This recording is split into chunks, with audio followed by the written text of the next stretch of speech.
Payg'ambarimiz sollallohu alayhi vasallam shunday marhamat qiladilar.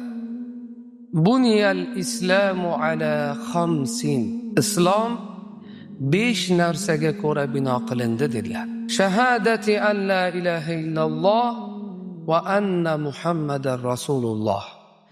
Shulardan birinchisi nima ekan? Allohdan o'zga iloh yo'q va albatta Muhammad sallallohu alayhi vasallam Allohning payg'ambaridir deya guvohlik berishlik dedilar. Birinchisi demak iymon ekan. Ikkinchisi va iqomis solah.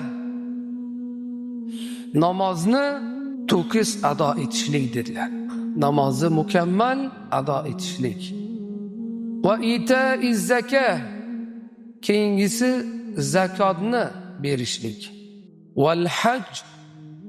To'rtinchisi haj amalini bajarishlik. Oxirgisi va savmi Ramazon.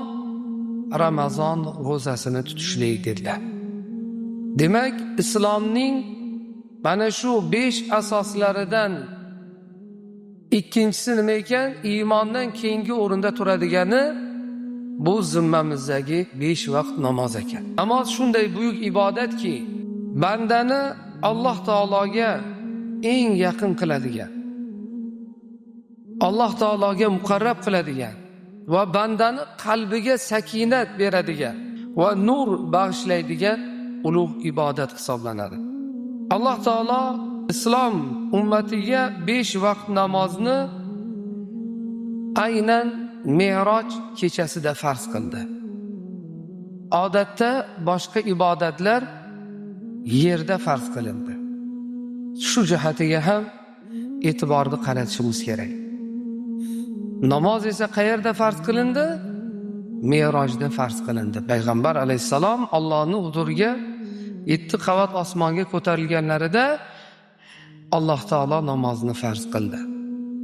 Demak, bu ham namozni naqadar buyuk ibodat ekanligi, namozga qanchalik ahamiyat qaratishimiz zarurligini ko'rsatadi aslan.